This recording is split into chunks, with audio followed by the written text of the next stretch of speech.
मुट्ठी में कुछ सपने लेकर भरकर जेबों में आशाएं, दिल में बस अरमान यही कुछ कर जाएं, कुछ कर जाएं। सूरज सा मुझ में तेज नहीं, दीपक सा जलता देखोगे तुम अपने हद को रोशन करने से। ए गूंगी बहरी सरकार, तुम कब तक मुझको रोकोगे? तुम कब तक नियोजित शिक्षक को रोकोगे? जी हाँ फ्रेंड्स, स्वागत है आपका अपने ही चैनल द स्मार्ट ज्ञान अड्डा में। बहाली चढ़ी है हाई कोर्ट के भेंट, खेला खत्म हो गया है। हाई कोर्ट से जो प्रोसेसेस होंगे वो बिल्कुल आपको पता चल गया होगा। जी हाँ फ्रेंड, घबराने की जरूरत नहीं है। पलटू मार जो है फिर पलटू मारेंगे।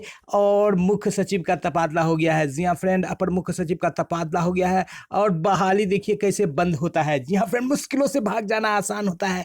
हर पल यहाँ जिंदगी का इम्तिहान होता है।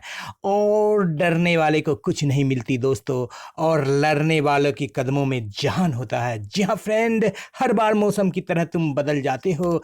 हर एक मामले में तुम हाई कोर्ट जाके हमारा दिल दुखाते हो। और ये जान के रूहें कांप जाती है कि हे बिहार के मुख्यमंत्री, तुम सरकार चलाते हो। जी हाँ फ्रेंड, चलते हैं अगले स्लाइड पर और देखते हैं क्या कुछ खबरें निकल रही है इस थंबनेल के जरिए से। जी हाँ फ्रेंड, केस दर्ज हो चुका है, टोकन नंबर भी मिल चुका है। मिनिमम 4 केस की पुष्टि हुई है और 2023 नियमावली रद्द होनी तय है। भले ही 15 तारीख से आप विज्ञापन भरेंगे, फॉर्म भरेंगे, लेकिन आप ये जान लीजिए निश्चित रूप से ये नियमावली रद्द होगी। क्यों? कई सारे कारण है, यहाँ पर देख लेते हैं। अध्यापक नियमावली में एक शिक्षा के अधिकार कानून के तहत राज्यकर्मी का दर्जा दिलाने के अधिकार, शिक्षा का अधिकार कानून ये कहता है कि जो लंबे समय से 8-10 साल से काम करते हैं उनको राज्यकर्मी का दर्जा दिया जाए। जी हाँ फ्रेंड, यहाँ पर बात कर लेते हैं अन्य प्रमुख बातों की, तो यहाँ पर देख लेते हैं। तो यहाँ पर देख लीजिए क्या क्या बिंदु है। यहाँ पर CWJC 2796/2022 में पारित आदेश का उल्लंघन करते हुए ये नियमावली बनाया गया है।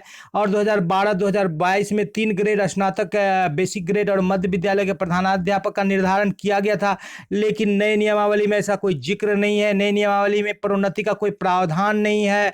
नई नियमावली के कंडिका में सभी सीटों की भर्ती सीधी प्रावधान है, प्रोन्नति का कोई जिक्र नहीं है। तो ये सारे पॉइंट है। कंडिका 5.3 में नियोजित शिक्षकों के दक्षता परीक्षा पास हो तो उन्हें टीईटी की परीक्षा से छूट का प्रावधान है। ऐसे में बड़ा सवाल ये है कि क्या एसटीटी में बहाली में भी टीईटी परीक्षा के छूट देने का प्रावधान है? तो कई सारे पॉइंट्स है। विशेष शिक्षकों को योग्यता अलग से विशेष सरकार निर्धारित करेगी। ऐसे में सवाल है कि क्या बिहार सरकार को अलग से योग्यता निर्धारित करने का अधिकार है? क्या सरकार सब कुछ है? देखा आपने कि हेडमास्टर वाली परीक्षा जो है पब्लिक डोमेन में चली गई, उसके पब्लिक से उसमें ओपिनियन लिया गया। यहाँ तो किसी भी शिक्षक संघ से ओपिनियन नहीं लिया गया है, किसी भी पब्लिक से भी ओपिनियन नहीं लिया गया है। जी हाँ फ्रेंड, हर दरख्त के बाद आती है हरियाली। गाड़ दो नियोजित शिक्षकों का झंडा। जी हाँ फ्रेंड, गाड़ दो 4.5 लाख नियोजित शिक्षकों का झंडा, गाड़ दो 8 लाख अभ्यर्थियों का झंडा। पूरा बिहार है खाली, पूरा बिहार है खाली। जी हाँ फ्रेंड, इस बार सरकार को सबक दिखाना है और हाई कोर्ट में घसीट करके अपना नियमावली को बिल्कुल रद्द करवा देना है। और बिल्कुल सभी स्टेट पास शिक्षक अभ्यर्थियों को, टेट पास शिक्षक अभ्यर्थियों को बिल्कुल बहाली करवानी है और कार्यरत नियोजित शिक्षकों को राज्यकर्मी का दर्जा दिलवाना है, चाहे इसके लिए जो भी हो। क्योंकि ये जो सरकार है बिल्कुल बिल्कुल बिल्कुल तुगलकी फरमान जारी कर रही है। परीक्षा का पाठ्यक्रम निर्धारण और पैटर्न आदेश किया जाएगा, इसमें एसटीटी द्वारा मानकों का पाठ्यक्रम पालन होगा, ये भी स्पष्ट नहीं है।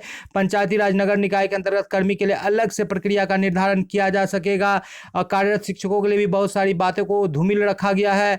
और वरीयता से संबंधित वेतन संरक्षण, वेतन सेवा निरंतरता की बात नहीं कही गई। तो ऐसी स्थिति में सिर्फ और सिर्फ जो केंद्र सरकार का फंड है उसको बचाने के लिए सरकार कह रही है। 2008 में भी जो है हाई कोर्ट पटना के द्वारा ऐसा निर्णय आया था और कई सारे वजह बताए गए थे जिससे कि इस नियमावली को बिल्कुल जो है 4-5 दिनों में 2 से 3 हेयरिंग में ही खत्म हो जाना है।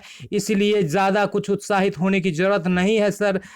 सुप्रीम कोर्ट के जो जजमेंट है उसका अवमानना है, संविधान की अवहेलना है। पटना हाई कोर्ट 2008 का जजमेंट है जिसमें कहा गया है था कि टेट और ट्रेंड शिक्षकों की दोबारा परीक्षा नहीं ली जा सकती है जब तक कि सीटों की संख्या पासिंग कैंडिडेट की संख्या सीटों से बहुत ज़्यादा हो। 1 लाख सीट कहाँ गया, इसका कोई प्रावधान है, बजट में कोई जिक्र नहीं है। 6 to 8 में जीरो दिखती है, ऐसा कभी हो नहीं सकता।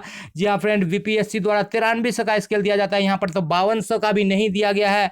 फ्रेशर और 15 साल 20 साल नौकरी करने वाले को एक प्लेटफॉर्म में रखा गया है। समानता का अधिकार कहाँ गया, वेतन संरक्षण सेवा निरंतरता कहाँ गया, पब्लिक डोमेन में आपने क्यों नहीं रखा, शिक्षक संघों से सलाह क्यों नहीं ली। जी हाँ फ्रेंड, और यहाँ पर पुराने शिक्षकों को 29,530 मिलता है, कौन शिक्षक जाएंगे 25,000 में। जब 29,530 मिलता है तो उनको उससे ज्यादा मिलना चाहिए। दक्षता पात्रता का कोई वैल्यू नहीं, उसे बंद कर दीजिए।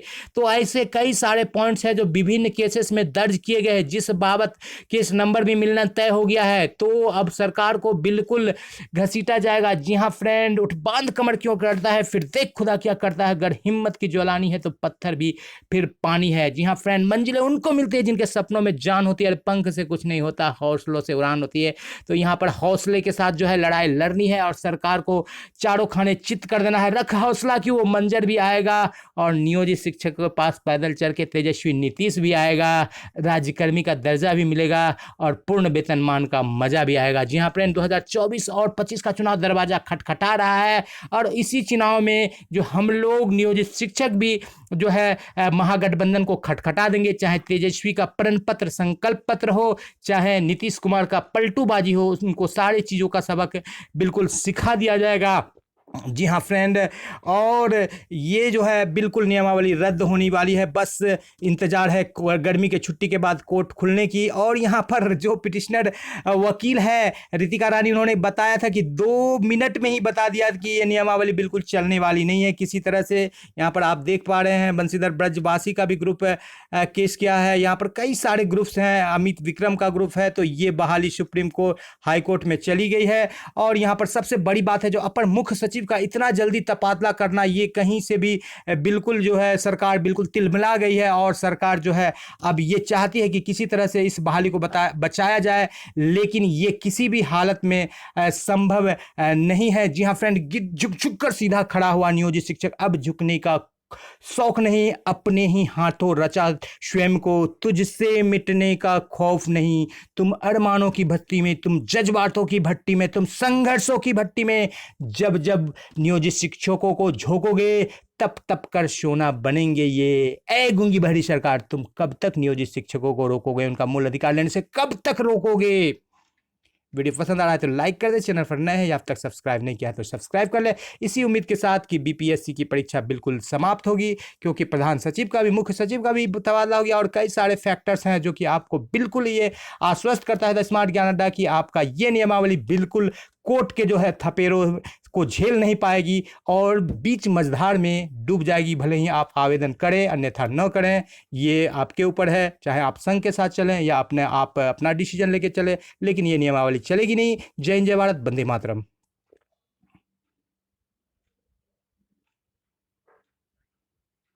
वीडियो को लाइक कर दे, चैनल पर नए अब तक सब्सक्राइब नहीं किया तो सब्सक्राइब कर ले।